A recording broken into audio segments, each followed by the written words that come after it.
usted, ahora que hacía este repaso histórico, pues hablaba de estos grupos que siempre existen, ¿no? Que se contraponen a ciertas políticas públicas.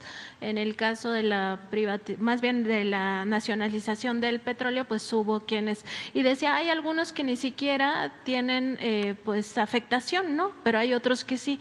Y yo le quiero plantear este tema sobre grupos que sí se sienten lastimados por lo que está pasando ahora. El caso del llamado cártel de las medicinas, en Contralínea hemos dado seguimiento a este tema y estamos viendo que dentro de este llamado cártel de las medicinas hay un vínculo directo hacia la guerra sucia mediática que está pues ahora mismo, como usted decía, por esta temporada que estamos viviendo de lo electoral, pues está todo lo que da. En el caso de este cártel de las medicinas documentamos que hay un grupo empresarial grande, son 24 consorcios que estarían involucrados y que al menos son 45 empresas de esos consorcios que estarían vinculados a este llamado cártel de las medicinas. Hasta ahora se ha dado aquí a conocer públicamente el caso de 10 de estas intermediarias que ni siquiera fabrican los medicamentos, sino simplemente se dedicaban pues a hacer negocio. En ese sentido, presidente, preguntarle qué tan difícil o cuántas dificultades han enfrentado para ir limpiando este sector sanitario de toda esta pues presunta corrupción, sobre todo si se tiene en cuenta que entre los políticos que estaban involucrados en estos temas, pues también estaba un digamos opositor o adversario de usted histórico, como es el caso de la familia de Roberto Madrazo y su vínculo directo con el portal Latinos. Y en ese sentido también preguntarle, presidente, si tiene conocimiento de que se hayan presentado ya algunas denuncias de carácter penal, porque en nuestra investigación lo que se identifica son algunos temas de presunto tráfico de influencias y también de presuntos sobreprecios que han causado daño no solo al erario federal, sino también al erario de los estados, porque este mismo cártel operaba también ante gobiernos estatales. Bueno, pues sí, es un asunto que provocó mucha reacción, porque era muy jugoso el negocio. 300,000 millones de pesos anuales aproximadamente. Sí, sí, era mucho dinero y muy pocos controlaban todo este negocio, estos 300,000 millones.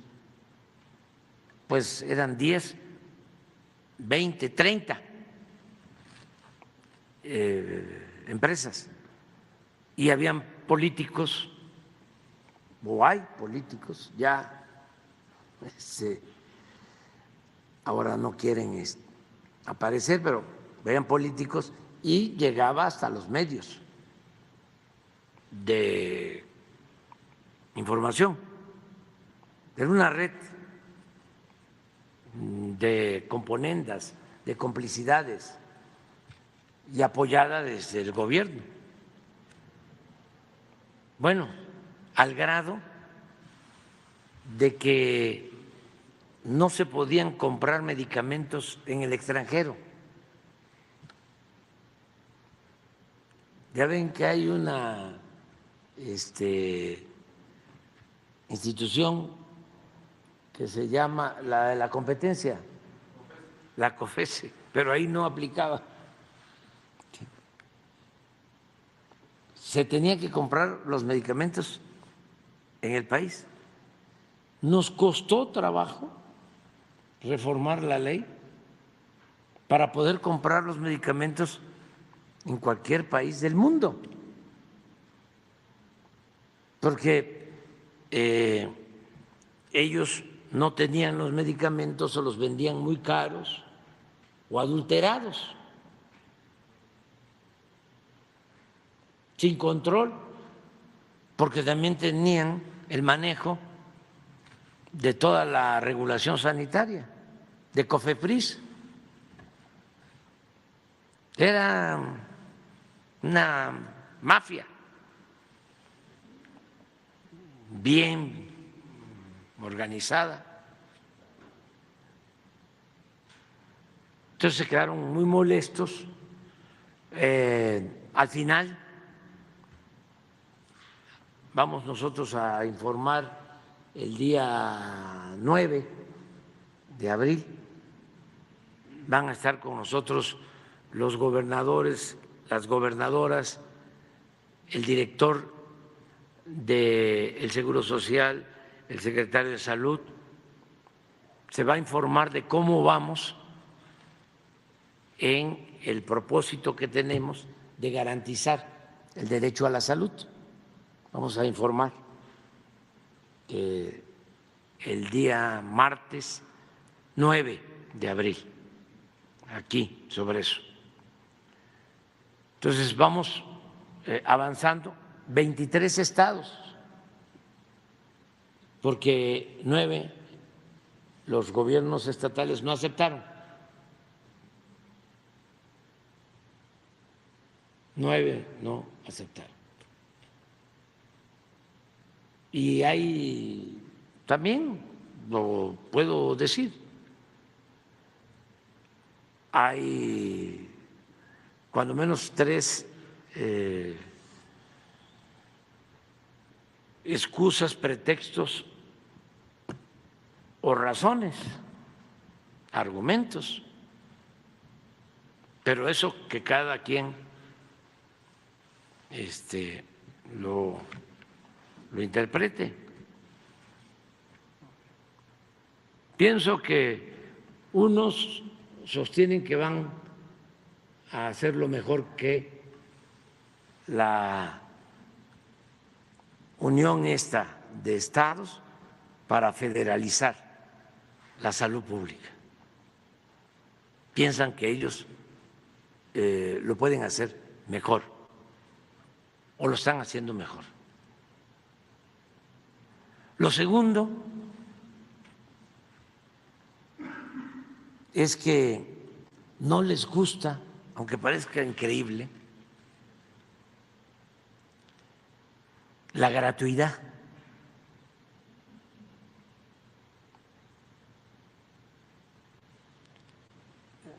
Porque lo consideran populismo, paternalismo, hasta comunismo.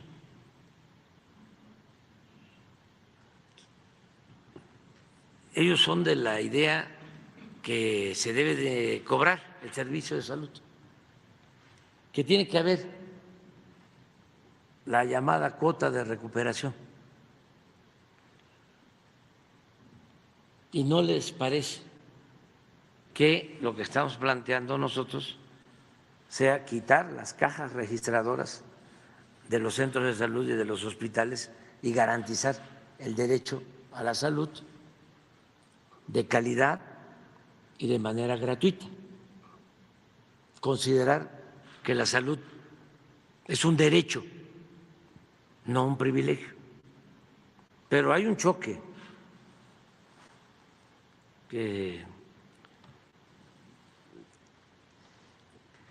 de concepciones.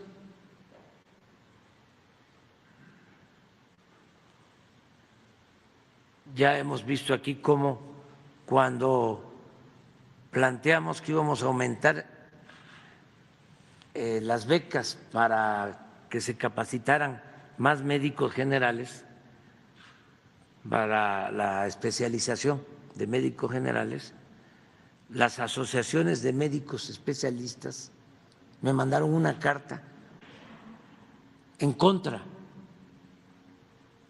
porque íbamos a pasar de 9,000 becas a 20,000.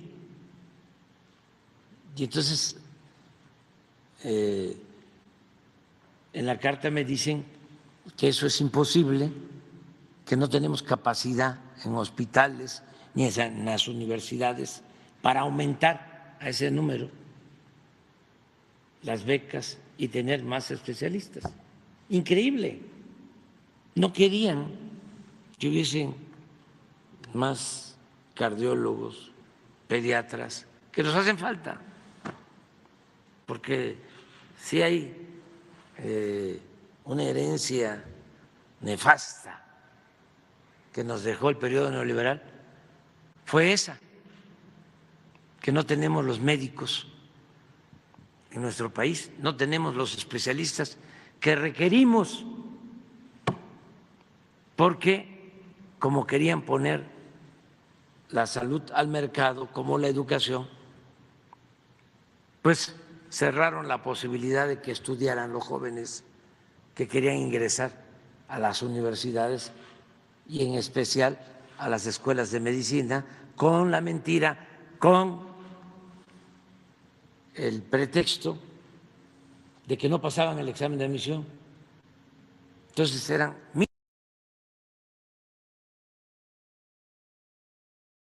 mentira, con el pretexto de que no pasaban el examen de admisión. Entonces eran de que eso era lo correcto, porque duró mucho este adoctrinamiento, 36 años.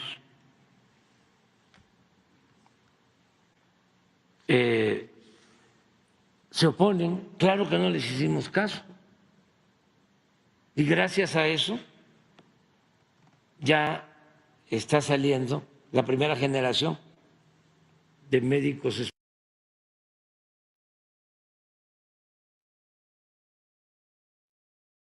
y aún así nos van a faltar 9,000. Ya el martes de mañana en 8 que vamos a informar, van a saber cómo estamos en centros de salud, en hospitales, con médicos, con especialistas. Tenemos que contratar solo médicos generales, 9,000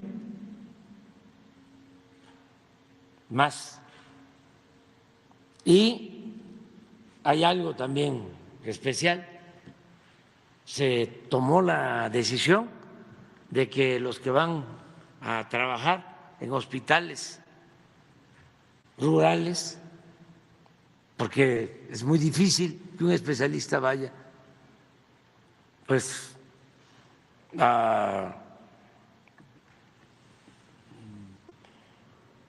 un hospital rural como Guadalupe Tepeyac en Chiapas o Benemérito de las Américas, que hay otro hospital, Buenavista, Michoacán, en la Tierra Caliente, que hay otro hospital, pero pues es muy difícil. Entonces les vamos a dar una compensación para que primero tengamos a los especialistas de las zonas más apartadas, donde vive la gente que más necesita de apoyo médico. Entonces, esa es la segunda razón. Y la tercera es corrupción. O sea, primero porque piensan que lo hacen mejor. Segundo, por esa concepción clasista que predomina.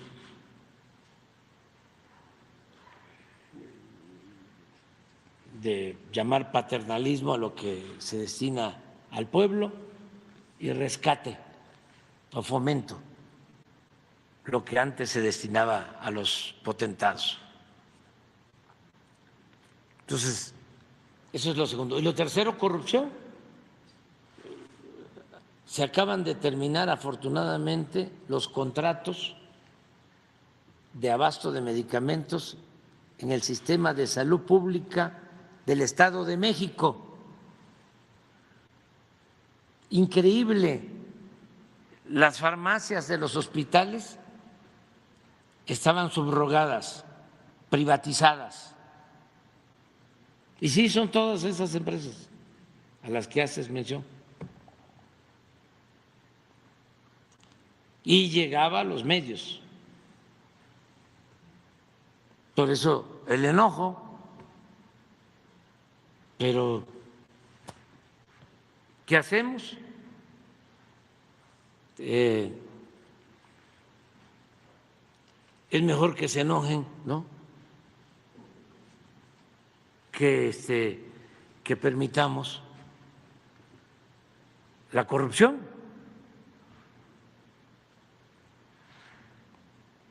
Además, no todos padecen del enojo de estos ambiciosos. Somos pocos los que padecemos de ese enojo. A quienes insultan más es a nosotros, y nosotros pues ya lo hemos dicho, ¿no? Tenemos nuestra conciencia tranquila. Y repito, ya Manuelita ya está en el cielo porque era una mujer muy buena. Se debe de estar hasta riendo. Entonces no hay problema. Es mejor, aunque se enojen, limpiar, purificar la vida pública.